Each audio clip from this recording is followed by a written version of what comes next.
Saudações aos meus queridos alunos. Vamos dar continuidade aos nossos estudos. Semana passada estudamos o processo de independência e hoje vamos iniciar o período da história do Brasil, conhecido como Primeiro Reinado. IFP Campus Cocal, professora Ariane Lima. Sejam todos bem-vindos. A independência do Brasil marca o fim do domínio português e a conquista da autonomia política.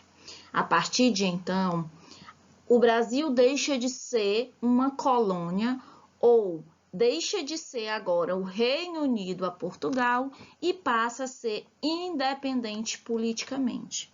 Colocamos essa conquista entre aspas, porque todo o processo que vamos ver durante o Primeiro Reinado e pela história brasileira, percebemos que essa autonomia política não é plena. Então, como se deu essa nova fase da história do Brasil?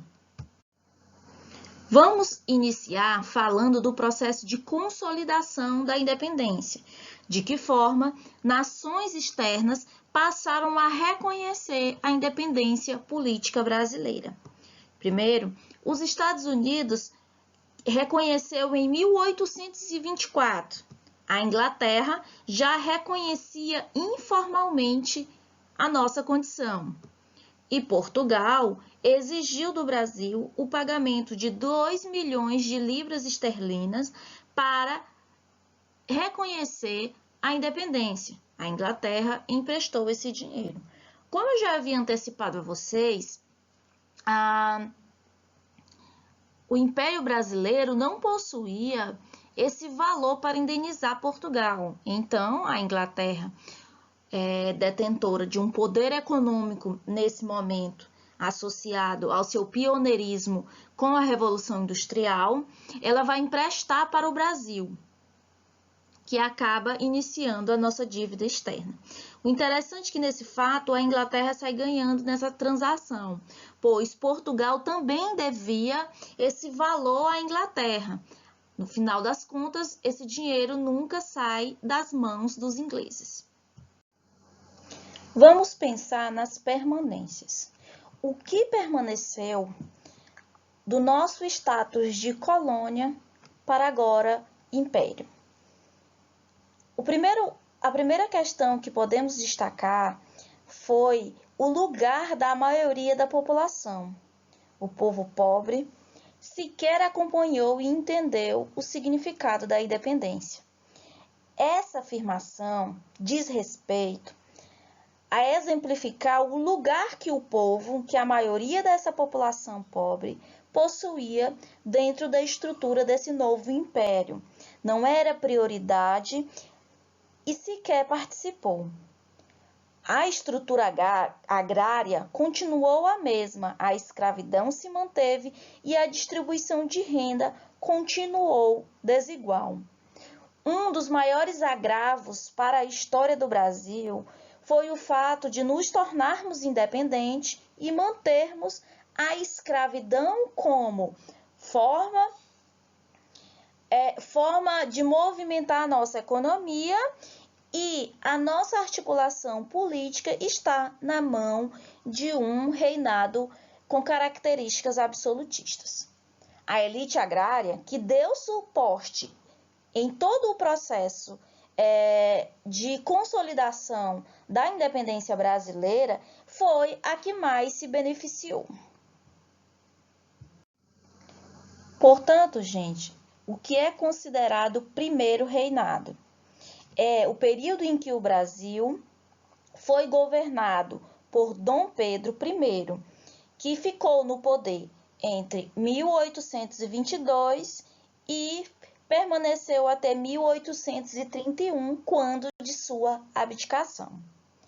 O governo de Dom Pedro I enfrentou muitas dificuldades para se consolidar, referente à existência de revoltas regionais e principalmente oposições políticas internas. Para iniciar essa nova fase da história brasileira, o que havia de mais importante dentro do debate político à época era a configuração da primeira Constituição do Império Brasileiro. A primeira tentativa de um texto constitucional ficou conhecido como a Constituição da Mandioca. Já já saberemos o porquê desse nome peculiar. Bom, a Assembleia Constituinte se reuniu no Rio de Janeiro em maio de 1823.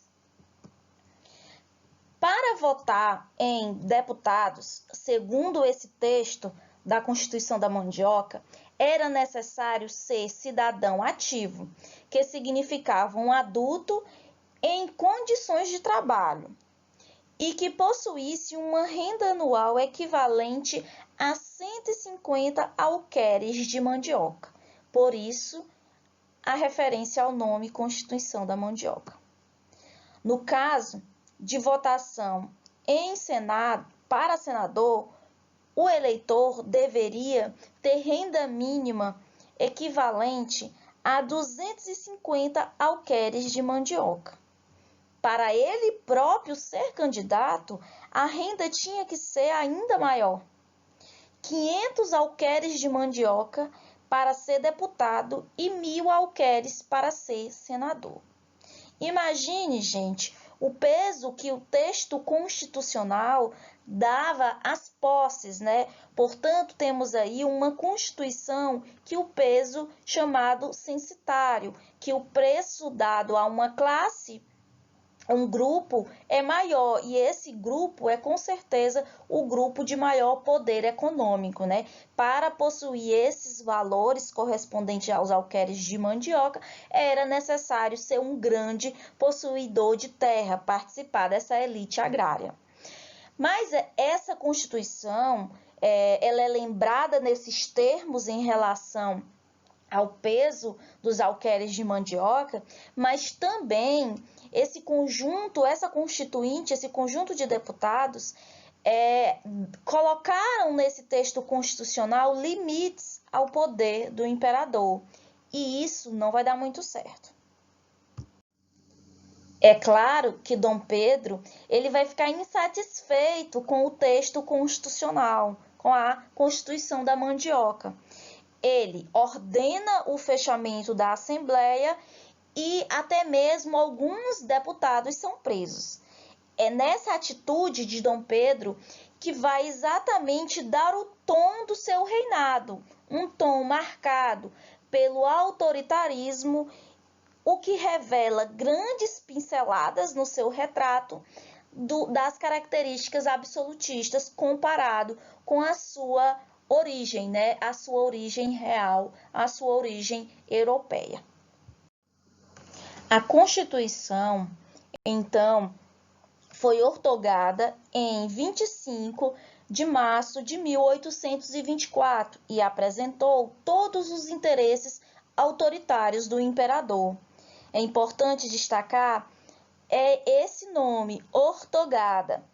Ela foi imposta à Constituição, ela não foi aprovada por um colegiado, um conjunto de pessoas que debateram e discutiram uma melhor versão das leis para o Império Brasileiro. Ela foi imposta pelo imperador, ela foi formulada a partir dos ideais presentes na postura autoritária do imperador. Ela vai definir os 3 poderes: o legislativo, o executivo e o judiciário, mas cria o chamado poder moderador, que será uma anomalia dentro da nossa estrutura política, dentro da conjuntura política mundial, onde os 3 poderes são suficientes para, em seu equilíbrio, gerir o Estado.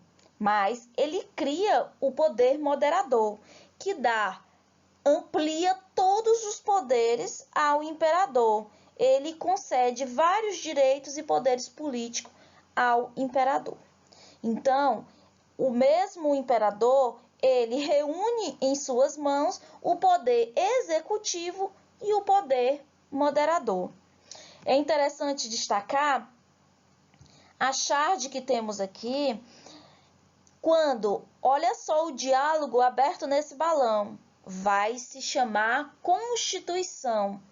É o apelo irônico que a charge revela em dizer que a Constituição não partiu do desejo colegiado, né? Um desejo coletivo, mas é uma criação, é uma cria exclusivamente do imperador, é algo gestado por ele, né? É o seu próprio filho, a Constituição. O que a Constituição definia? Além de definir os três poderes, legislativo, executivo e judiciário, é interessante sempre lembrar que ela vai criar o poder moderador, e esse poder moderador vai pautar a característica autoritária do primeiro reinado e vai marcar também os motivos de sua crise. Só podia votar os grandes proprietários de terra do sexo masculino e com mais de 25 anos. Para ser candidato, também era necessário comprovar alta renda. Dentro desse contexto de autoritarismo, é claro que a população, mesmo não pertencendo e sendo continuamente excluída do processo, né? Vamos lembrar que o próprio processo de dependência, essa população não participa, não entende o que aconteceu, mas essa população, ela reage, e ela reage de forma contundente. Vamos pensar aqui que reações tiveram ao autoritarismo de Dom Pedro I. Primeiro, aconteceu o que chamamos de Confederação do Equador. Seria basicamente inconformados com o caráter elitista da Constituição de 1824 e com o uso de um poder centralizador por parte de Dom Pedro I. Que questão é essa? O corte censitário para participar das votações e participar do jogo político brasileiro era muito alto e que excluía muitos grupos, principalmente do Nordeste brasileiro. Outra questão que incomodava muito as províncias do Norte e Nordeste brasileiro era a centralização do poder político na mão do imperador, o que os deixavam distantes. Era necessário uma autonomia política para essas províncias, principalmente dada a distância entre o centro do poder no Rio de Janeiro e a distância dessas províncias no Nordeste e no Norte. Temos representantes de algumas províncias do Nordeste, eles defendiam a federação de algumas províncias do Nordeste e a separação destas do Brasil, ou seja, uma nova independência das províncias do Nordeste. O movimento, gente, foi duramente sufocado, foi com extrema violência por tropas imperiais.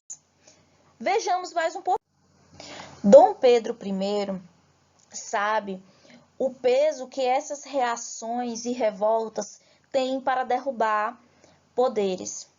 Então, o Exército Imperial do Brasil ataca as forças confederadas no Recife em 1824. Vejamos um trecho que fala desse momento. O governo imperial tomou medidas severas contra o movimento separatista. Dom Pedro I pediu empréstimos à Inglaterra e contratou mercenários ingleses para que lutassem contra os revoltosos. Não resistindo ao enfraquecimento interno do movimento e à dura reação imperial, a Confederação do Equador teve seu fim. 16 envolvidos foram acusados e executados pelas instituições judiciárias do Império. Entre eles, Frei Caneca teve como pena a morte por fuzilamento. Portanto, gente, é interessante pensar na violência que é combatido a Confederação do Equador diante de pautas legítimas é a permanência dos valores absolutistas em pleno século XIX, onde o mundo se ascendia a uma vivência liberal, ao fim do autoritarismo. A Guerra da Cisplatina será uma derrota dura de ser aceita pelo Império Brasileiro. Eu já começo entregando o final. O conflito, gente, teve início quando um grupo de dirigentes decide incorporar o território da Cisplatina, que pertencia ao Brasil, à República da Argentina. O que implica dizer é uma decisão em fazer parte de um regime político liberal. A Argentina era uma república naquele momento, e sair do abandono e do autoritarismo do Império Brasileiro. Dom Pedro I, então, ele declara guerra à Argentina, em uma atitude de não aceitar a incorporação e a perda do território brasileiro, então brasileiro. O Brasil vai ser derrotado, causando grandes prejuízos, com um grande número de mortos, né, os soldados mortos, até que a Inglaterra intervém nessa situação ao pressionar o Brasil e a Argentina a assinar um acordo de paz. É interessante destacar por que a Inglaterra vai entrar nesse conflito. Está baseado na ideia de que a Inglaterra era uma potência geopolítica nesse momento, a sua importância em todo o mundo, dada o seu poder econômico. Então, os países tendiam a aceitar a mediação da Inglaterra, porque estava vinculado também à ajuda econômica. Só, gente, que a província da Cisplatina acaba que declara a sua independência. Ela não se incorpora mais à Argentina e torna-se um novo país, que é a República do Uruguai, que hoje conhecemos como Uruguai. Então, gente, alcançamos a crise. A decadência do primeiro império, ela está configurada na primeira atitude que Dom Pedro I tem enquanto imperador, que é exatamente quando ele revela o seu autoritarismo na Constituinte de 1824. Ali, ele desagrada a elite brasileira, dando plenos poderes através do poder moderador ao imperador. Isso vai ser o desgaste que ao longo do primeiro império vai exatamente culminar na sua decadência. Um outro ponto que será importante para essa decadência será a Confederação do Equador, que mostra a insatisfação das províncias do norte, aqui entenda norte como norte e nordeste, e a Guerra da Cisplatina, que seria a insatisfação das províncias do sul. Veja, de norte a sul estão todos inconformados, estão todos querendo romper os laços com a figura autoritária de Dom Pedro I. A Guerra da Cisplatina e a própria Confederação do Equador vai trazer grandes gastos públicos, né? Além das mortes, terá um preço muito alto para ser pago. E o Brasil não vai querer pagar essa conta, né? Ou melhor, ele vai pagar, mas ele não quer manter no poder quem fez a dívida. Então, chegamos na abdicação. Dom Pedro I, nesse momento, ele é uma unanimidade, ou seja, ele é uma unanimidade negativa. A elite brasileira e a população, os populares, não querem mais o autoritarismo, porque está gerando, além de uma instabilidade política, uma instabilidade econômica. Então, que Dom Pedro I, esperto como sempre foi, ele vai se valer de um momento importantíssimo na história de Portugal. É quando morre Dom João VI e ele precisa, por direito, assumir o trono português. Só que ele deixa em benefício de da sua filha, né? E é então que ele deixa o trono para seu filho Dom Pedro de Alcântara, que se encontrava então com 5 anos de idade. É nesse momento que vai iniciar agora com a ida de Dom Pedro I para Portugal, se inicia o período regencial, que vamos estudar nos nossos próximos encontros.